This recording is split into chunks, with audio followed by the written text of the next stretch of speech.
Hello and welcome back. So today, according to the title, I'm going to show you how I made this gold chocolate balls. I'm not going to go through the whole details because I forgot to film the whole process.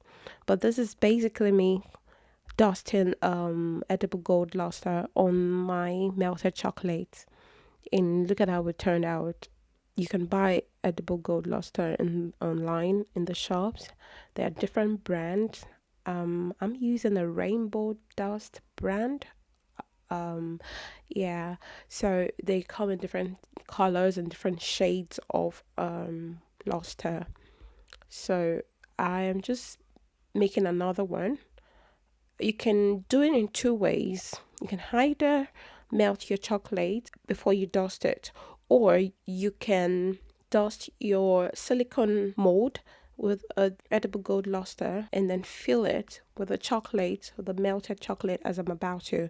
Now, this melted chocolate is not like your usual ganache. It's just basically break chocolate bars into pieces, or whatever chocolate you use, and melt it in the microwave or on a double boiler.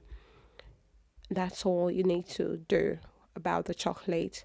And then fill the mold, the silicone mold, and let it dry. Let it get firm up and harden.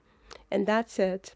That's how it looks after pulling it out. Remember I dusted the silicone mold with luster. Now, I wasn't too happy with the shine of this, so I still went back on to dust it again, as you saw in at the beginning. Now, this is another one I made earlier. It's a white chocolate. I was trying to compare to see how a white chocolate looks when I color it with edible luster, and compared to dark chocolate. And I feel like the white chocolate wasn't so golden, if I may say that. So I didn't really use it. I just stuck with the dark chocolate. So I would advise that if you're looking for a really nice golden, chocolate bowl for your cake decoration, you should go for use a dark chocolate. That will help the gold to pop out more than when you use a white chocolate.